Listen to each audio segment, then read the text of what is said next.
Hi, vintage bakers. Today I'm in the kitchen making an old-fashioned honey apple pie. This pie is packed with soft, sweet apples surrounded by a golden, flaky crust, topped with a warm apple glaze to melt and drip in between the warm apple layers. This pie is packed with delicious warm spices and aromatic honey for the perfect bakery-worthy homemade dessert to end any festive meal. So let's get into the kitchen. This is how I make an old-fashioned honey apple pie. To start this recipe, I'm going to need some apples. I like to use a variety of apples for pie because it gives a lovely depth of flavor. The type of apple isn't overly critical for this recipe, and whichever type of apples you enjoy the flavor of will be perfect for this pie. However, some great apples that are often chosen for pie baking are Granny Smith, Fuji, Honeycrisp, Gala, Cortland, and Empire. First, I'm going to peel and core my apples and then slice them thinly. I'm using a mandolin to make quick work of this job, but you can just as easily slice them thinly with a knife. I'm using about 1,400 grams of peeled, sliced, and cored apples, which works out to be 8 to 10 apples depending on the size. For pies, I prefer the apples to be very cooked and soft, so I'm going to pre-cook the apples. This will also help remove some of the moisture so your pie isn't soggy after it comes out of the oven. Add the sliced apples to a sauce pot on medium heat.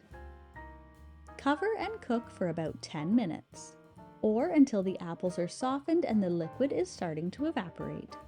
While I'm waiting for my apples, I'm going to roll out and line a 9-inch pie plate with dough.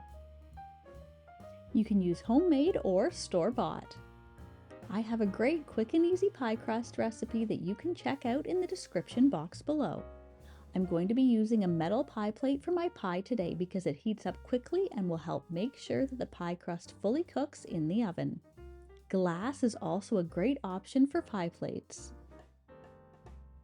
Porcelain and silicone pie plates take a much longer time to heat up in the oven, so you'll have to adjust the baking time to make sure the crust is fully baked on the bottom if you're using this type of pie plate.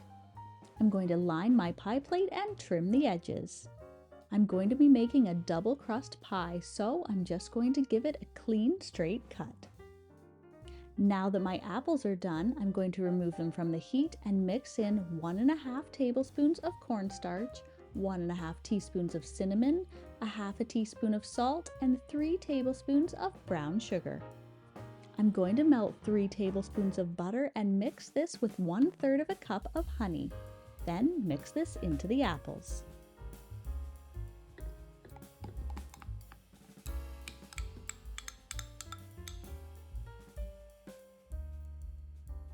Fill the pie dough lined pie plate with the apple mixture. It should be able to be piled right up to the top.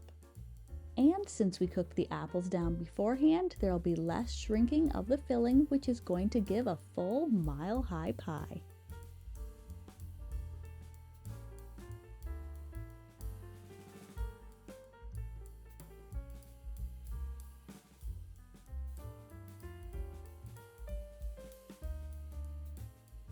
With the leftover pie dough, I'm going to cut a few long strips to make a lattice top for my pie.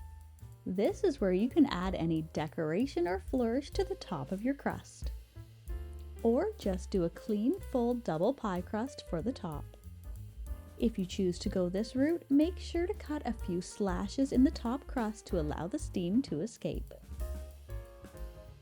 I find the lattice top works perfectly for this pie because it captures all of that honey glaze we're going to be piling on top later on.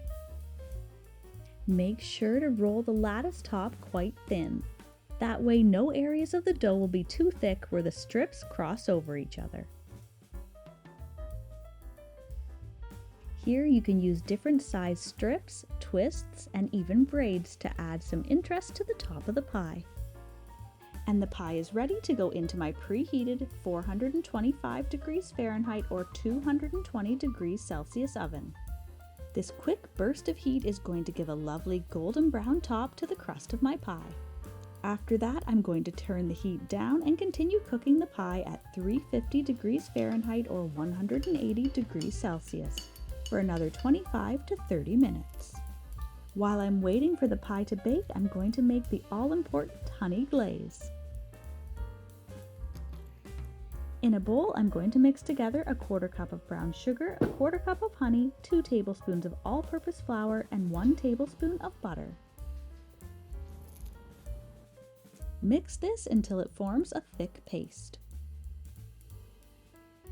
As soon as the pie comes out of the oven, layer this all over the top.